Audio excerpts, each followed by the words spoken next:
This recording is for the Dixon Public Library's Oral History Project. My name's Paul Ferrell, and I'm here today with Alan Schmeiser at his home here on Mays Street in Dixon. Today's September 15th, 1998, and we're going to talk about Dixon, and in your case we've got to talk a lot about some family history. Now there at your feet, why don't you hold that up? You've got your family history that you researched. Huge family history. Now that's what, 12 feet of paper there? Six or 7. 7 feet.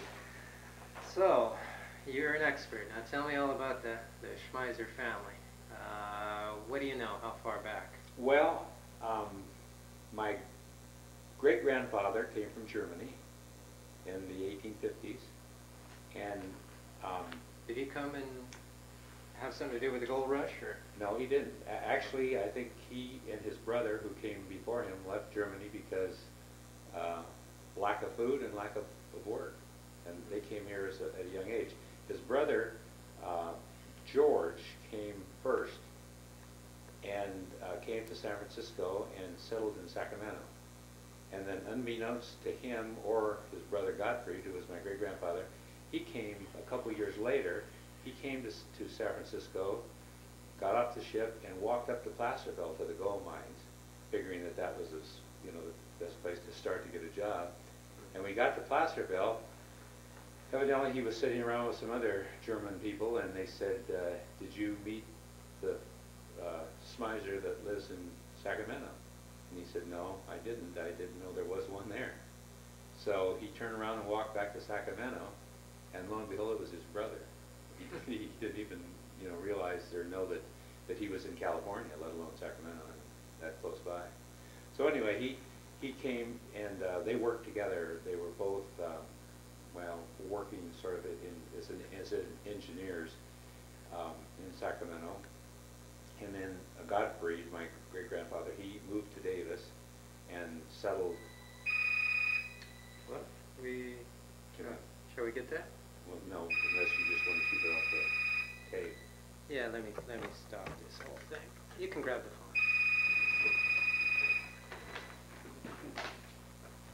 phone. Okay, we're back after that quick phone call. Now, where were we? Well, I was telling you about Gottfried and his brother George. Now, before we go on, I'm just curious. You said they worked as engineers in Sacramento. Yes. Well, working on the. Well, on the railroad. Actually, George worked on the railroad, or in the railroad business, and they were both, I guess, pretty mechanically inclined and could do things, electronically, not electronically necessary, but they were gifted along engineering lines. Oh, and so George worked. I think he was a gunsmith, and he, did various things. And actually, he ended up being the fire chief in Sacramento, and he was the only volunteer fire chief that served 2 consecutive terms. Nobody else, I guess, was allowed to, but for some reason he did, and he was the last, I think, volunteer fire chief in the city of Sacramento. Oh, that's interesting. So anyway, his brother moved to Davis and married a Davis person, Sophie Oski, and lived up on the creek, north of Peter Creek, on the Yolo County side. And he became a rancher and farmed there for a long time. The house is still standing. It's a historical monument now. It is. Now he did ranching, sheep? Well, no, he actually went into he did a lot of nut racing. He raised almonds and had grain and had hay and that sort of thing, and just was a farmer up there. And I have or I've read a diary. I don't actually have it, but I did read a diary where that Theodore, one of the sons, kept for several years, and it mentioned George coming to Davis to visit, and then going back to Sacramento, back to his home. And my dad, or my grandfather, started working, out of the family, I think at the age of 13, and he moved across the creek and worked on the Solano County side of the creek up by Winters, and eventually bought a piece of property up there and lived, on the Solano County side up by Winters. And then eventually moved to Dixon and lived a mile north of town in a house, and then moved to Dixon and lived there across the street from the high school. When did you move to Dixon? What year? Approximately. Geez, that I can't tell you. It was in probably the 30s. He lived there all my life anyway, right down there. Now that was your grandfather. My grandfather, Carl. Carl. And now your father was Vernon. Vernon. And he was a county supervisor? No. No, it's your Carl, grandfather. yeah. My dad, Mixed up. his political positions were, he was on the school board for, I don't know, quite a lengthy time, and he was on the 36th Agricultural District Fair Board for a very long time also. That's Well, your grandfather, supervisor for Solano County. yes. What did he have to do to be what sort of job is that, do you know? Well, yeah, it was the biggest thing was maintaining the roads. Mm-hmm. He maintained the roads in northern Solano County. Mm-hmm. So it was a part-time job, although I don't really think in the beginning it even paid anything. I don't think it ever paid anything very much, even in in his later years that he worked for them. It was just more of a volunteer job than anything. But he he had a crew of men that and they'd go up the creek and get gravel and haul it out to these. Most of the roads in those days are either dirt or gravel. And so they, would just replenish the gravel on the roads, and then eventually they start blacktopping, also. But it was mainly maintaining the roads. Now your father, Carl, you said he was... Carl was my grandfather. Carl was your grandfather. Your father was Vernon. Now he was school board, that's another... Yes, and he worked for the county at one time, as well as running, sheep. At the same time, he worked for my grandfather, driving truck and hauling gravel, and actually he ran the clamshell that dug the gravel out of the creek. But he was primarily a rancher. A rancher, correct. Now, what sort of ranch? Sheep. Sheep? And grain. And grain. He worked with my grandfather, all his life. They used to clear up into Berryessa Valley and do farming, during the summer, and then eventually that ceased, and then they farmed grain out east of town and then around here locally, and raised sheep also. That was the main occupation. Most everybody that raised sheep raised grain also for the dry feed in the summer. Well, I guess we've talked about your father's side of the family, the Schmeisers. Now, your mother, I know her name was Marie, and what about that side of the family? What was her maiden name? Her name was Augusta Marie Hall. Hall. Yes. As in Dr. Hall. And Dr. Hall, right, correct. And Dr. Hall's family came from the New England states, and a part of the family came to California and settled in the Petaluma area, and from there he came to Dixon as a doctor. Now we're down the street from Hall Park, and just this morning I saw a brass plaque on a stone that said it was dedicated to the, what was the word? Well, it was dedicated to the, well, from what I understand, him and his wife were both very community-oriented and did good things for the community. They donated the property. They donated that property. The property to the city to build a swimming pool on. Well, what about Dr. Hall? I guess he died about the time you were born. Just 2 years after I was born. So I really don't remember him at all. Do you remember any good stories about the doctor? Well, I've heard a few from other people. well, you probably heard more than I have. I mean, I don't know anything that I could repeat. No, I mean, not that there was anything bad, but I just, you know, he was a fine fellow. He had health problems at an early age, had to retire from being the doctor in town, and then became president of the Bank of America, and was that for quite a long time. As a matter of fact, this house that we're sitting in now was where he kept his horse and buggy when he was a doctor. They tore the barn down, and my grandmother and grandfather built the house for my folks. So I too. Yeah, we talked a lot about the development of this area just next door last week. I talked with Evelyn Mace. She told me about these things. But you were born 1935? 35. So what about, what do you remember of Dixon in the late 30s, early 40s? You went, where'd you go to school at? I went to Dixon Grammar School, and from there to Dixon High School. One was 3 blocks away from home, and the other was 1 block. Oh, you didn't So I have never much had very far to go.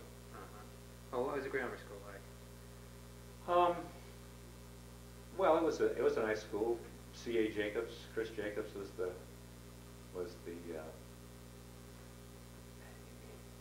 I guess not the superintendent, the principal of the school. And actually, he is a relative on my grandmother's side of the family, grandmother Schmeiser side of the family. And it was fun. I mean, school was school, I guess, then as it is now. A lot less problems, I'm sure, than today's kids. Yeah.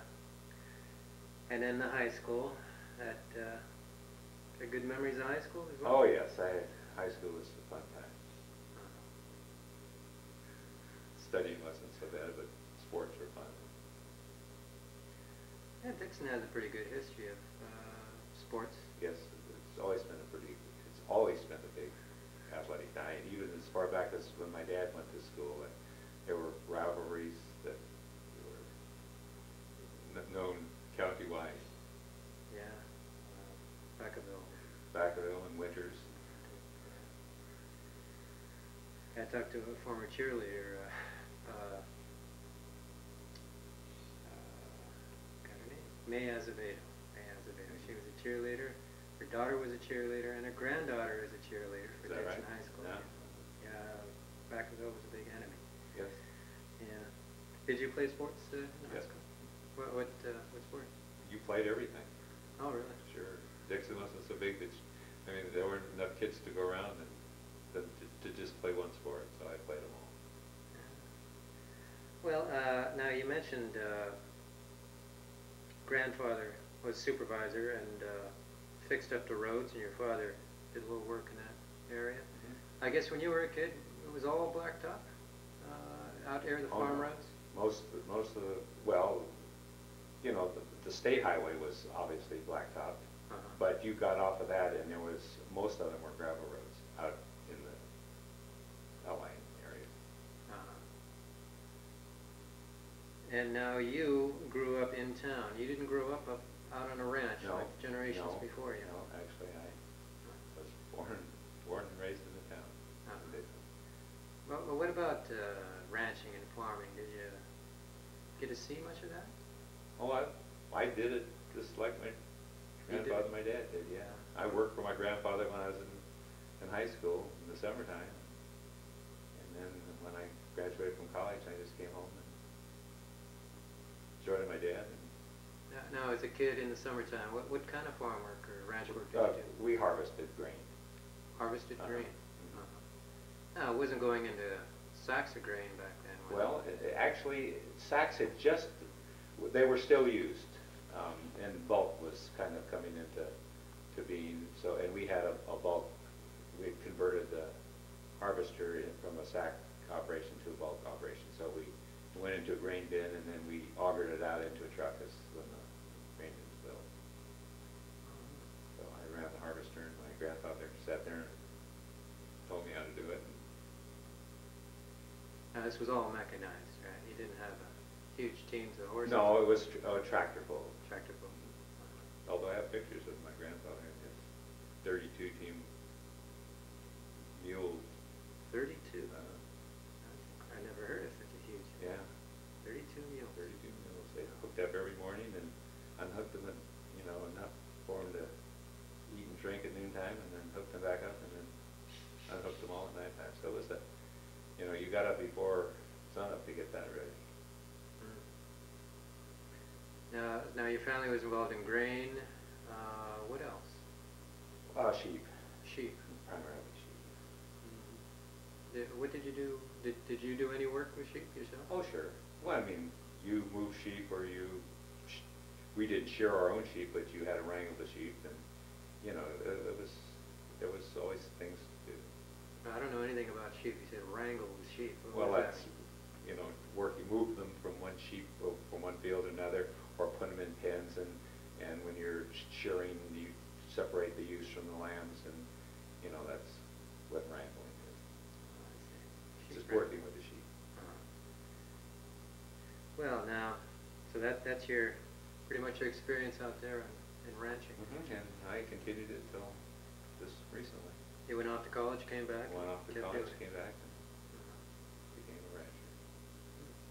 How do you like ranching life? Oh, it's fun. I mean, it's not it's a rewarding life. It's not, necessarily a big financial life, but it's rewarding. Well, now what about town? You lived in town, and there were a lot of businesses around here. What about some of those businesses, the old ones, when you were small, that you might remember? Well, of course, Dixon was, when I was a kid, was 99% agricultural oriented.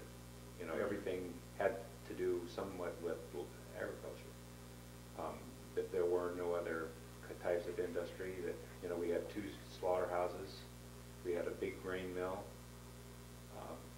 That's one slaughterhouse is still here, but everything else kind of has disappeared because there isn't very much grain, and there's very, very little agriculture or livestock.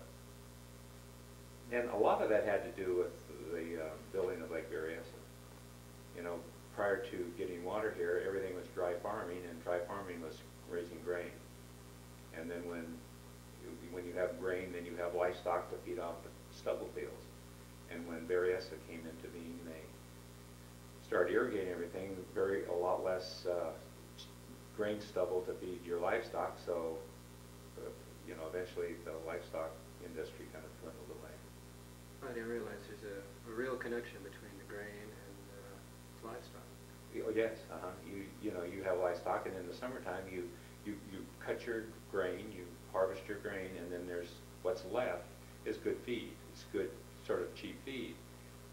You put your sheep or your cows or whatever livestock you had on the stubble fields, and they feed those off in the in the summertime, and then in the fall you'd either get ready to replant or to work the ground for the following year. But then when Berryessa came into being, it was quite an expensive thing, so they taxed every landowner, and you couldn't make enough money off dry farming to afford to pay the taxes for the water, whether you used it or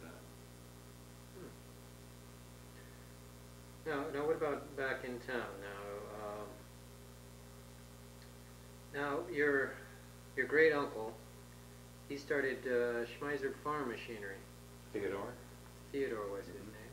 Mm-hmm. Now what was that all about?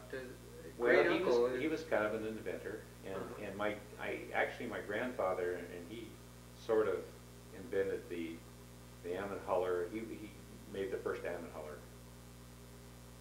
and that was his first invention. And then he later developed ring rollers and hitches for horses to pull larger equipment, and hay fork, and quite a few different things. And then he moved his operation. He had a manufacturing company in Davis, and then later moved it to Fresno. And it's the name, the Schmeiser Manufacturing is still a used name. Although there's Schmeiser no Manufacturing. Yeah, there's no Schmeisers attached to it anymore. It still is a business. But Well, you actually started over in Davis. It started in Davis, moved to yes, Fresno. and eventually went to Fresno. Hmm. Now, what about here in Dixon now, as far as businesses go? I talked to some people, the carpenters who had a blacksmith shop, later a garage, and hardware store, mortuary. that's right, yeah. What old businesses do you remember from? Oh, I remember that very well. Remember that one? And Bill Lyons had a granary where they stored grain and sold, hay and grains to farmers or ranchers. I talked with Ernie Wyatt. And, well, what else did Dixon have? Oh, goodness. They had the Alice Chalmers Tractor Agency. I'm sure you spoke to Bud Rossi, who ran that. Yeah. And, we had 3 or 4 tractor companies in Dixon at one time. International Harvester had a shop here, and John Deere, Caterpillar had a shop here. And the only one that's left is John Deere now. They've all gone. What about non-agricultural businesses? Non-agricultural as well. What about the theater? When did that close? Was that Oh, going gee, on? it was still open when I was in high school. I don't know exactly what year it closed. It's kind of a shame to not have a theater in town, but Yeah. I remember Art Peck, the manager of the theater, well, not well, but I mean, I remember him. He was very strict. It was a very quiet and neat theater when he operated it. Now, for high school kids, that's a good source of entertainment. That was, yes, it was one of the only sources of entertainment. Well, a lot of people talked about in earlier decades how much they loved high school dances, things as a social get-together. How was it in the 40s? I'm not a very good one to ask because I was never much of a dancer. I always decided that it was easier to participate in sports because generally they had dances after athletic events, and I had an excuse not to dance if I'd already played basketball or football. I was never much of a dancer. I'm sure that it was high on some people's lists, but not mine. Now, as a little kid, you had a swimming pool. I just spent many hours Oh, did you? at the swimming pool. As a matter of fact, my sister ran the swimming pool for, I don't know, 5 or 6 years. She ran the swimming pool? She was the manager, the lifeguard. They had one person to in those days. You took the money, you were the lifeguard, and you cleaned up. And my sister, and of course, we helped sort of along because it was more of a job than one person could handle. So I spent lots of time, but I still swim. So.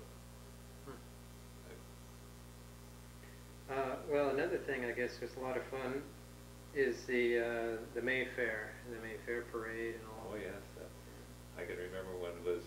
If it rained the week before the Mayfair, you couldn't hardly get in the front gate because of the standing water in the mud holes. But it's come a long way since those days. Yeah. I don't remember the racing.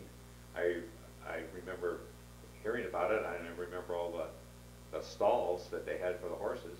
But that was a big event. The horse racing was a big part of the Mayfair before I was a little kid.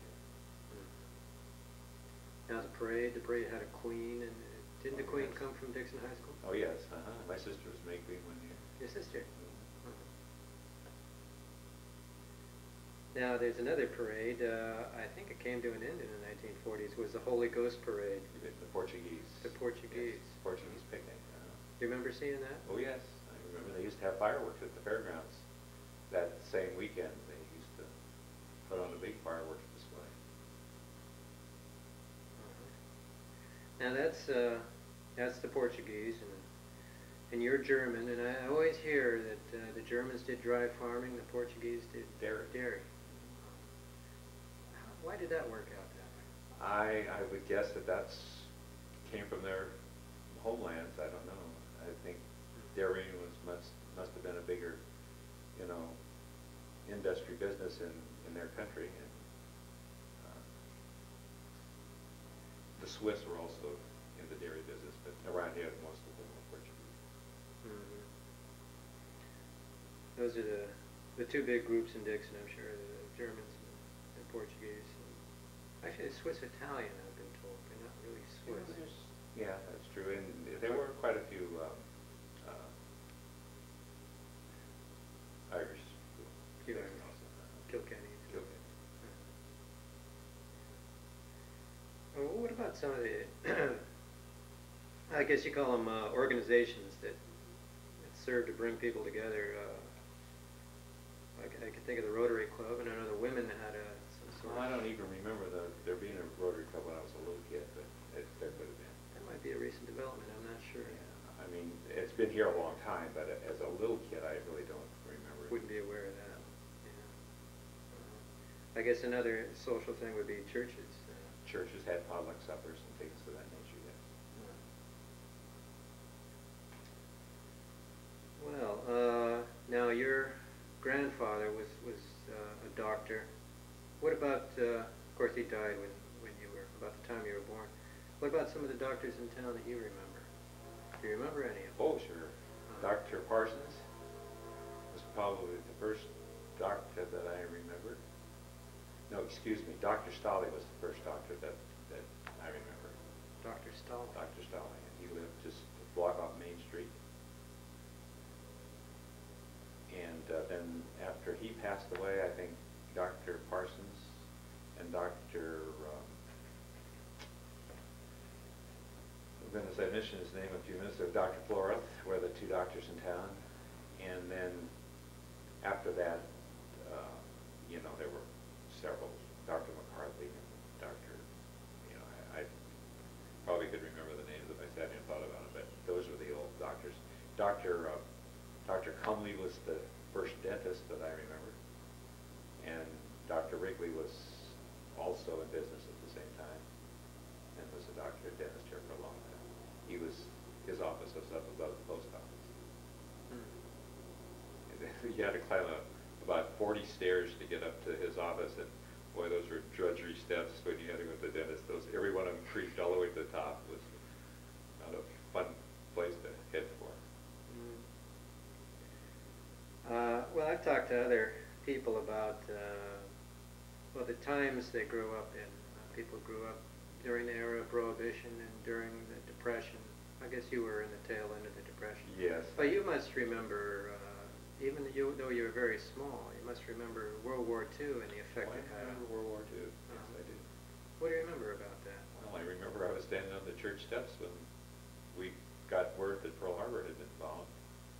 And of course, in those days, you know, you didn't get information very quickly because there was no means of getting it very quickly. And you saw it on the newsreels at the theater maybe a week or two or three after something happened. You'd see short shots of bombing or fighting somewhere, or the newspapers, of course. But even then, I don't think news traveled like it does today. I mean, it happens and everybody knows it nowadays. Hold on a second. Let me turn this tape over quickly.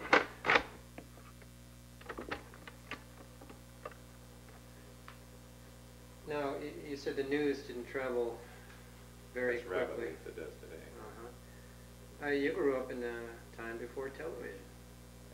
We didn't have television until, I don't think didn't have a television until I got out of college, or well, either in college or out of college. The first television I ever saw was a fellow that lived across the street from the high school, worked for the Voice of America, which was a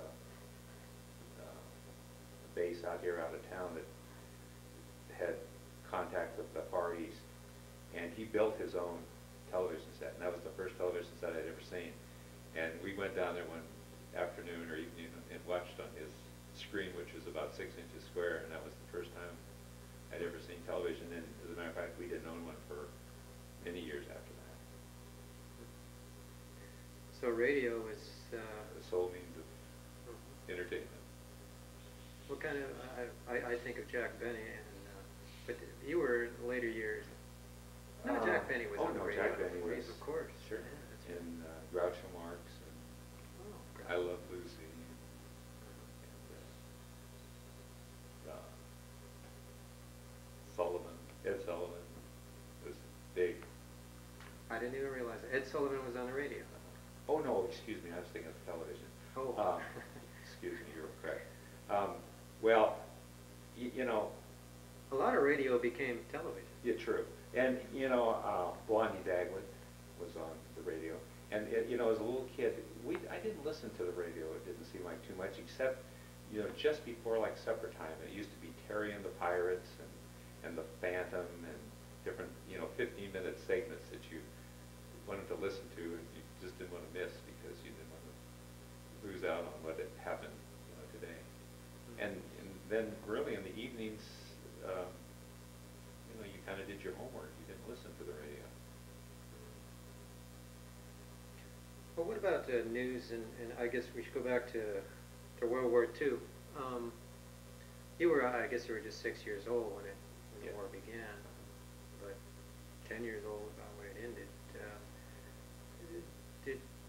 Were there people from Dixon who had gone off to war? Oh yes, and the mayor's son, Lester Royer, got killed during that war, and there were other fellows here. And Dixon was like 1,200 people, so there weren't large numbers of kids that were in the service at that time, but there were kids from Dixon in the war, and everyone knew of them because everybody knew them. So Dixon was only 1,200 about 1,200 when I was that age. Yeah. I think there were about 15 when I got into high school. There were 150 kids in school. 29 in my class. It wasn't a really big class. Now, World War II, they had, I still have some steel pennies, and they had rationing. And I got some ration stamps that my mother saved all these years that they used in those things you could buy, sugar by, you had to have little stamps and all sorts of things controlled by. Now, I talked to some people some older people who remember World War I, and they said after the war some German family names were changed to sound not so German. Oh, that happened during the war. As a matter of fact, my grandmother... I mean, during World War II that happened? Yeah. Oh. My well, let me think now. Maybe I'm saying something that I shouldn't. My grandmother came from Artois. Actually, it was called Germantown. And it's up north of here, maybe an hour. And now I guess I shouldn't say that's not World War II. It was during World War I, but it was the same scenario. It was called Germantown, and a troop train went through there during World War I, not II. And I guess they saw the name Germantown, and they got off in the train and just started to cause chaos, and because it was called Germantown. And they later named it Artois because they didn't think Germantown was maybe appropriate. But I think that that there were problems with people who were Germans during even World War II. I know during World War I they caught heck, but they thought they were bad people. There weren't any Japanese in Dixon during World War II? No, during World War II, there might have been a family or so, but I really don't remember whether there were. And there were so few, I don't remember.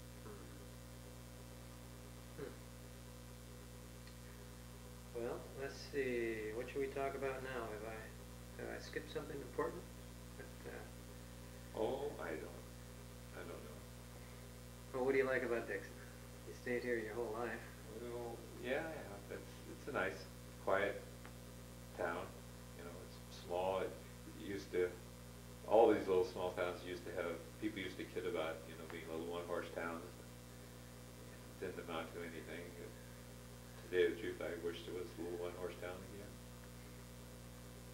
I miss the, and when I was a kid, everybody knew everyone. I mean, maybe you didn't know them personally or real well, but you knew their name. So you could go downtown and you spoke to everyone. And now it's come to the time when you very seldom see somebody you know. least sitting here talking to me today, we've got it on tape, some memories of it, you and about 30 other people. So I guess I want to thank you for taking a little time, sitting down and talking, and telling us about family history and what you remember of the old days, Dixon. Sure, I'm happy to do that. Okay. Turn this thing on.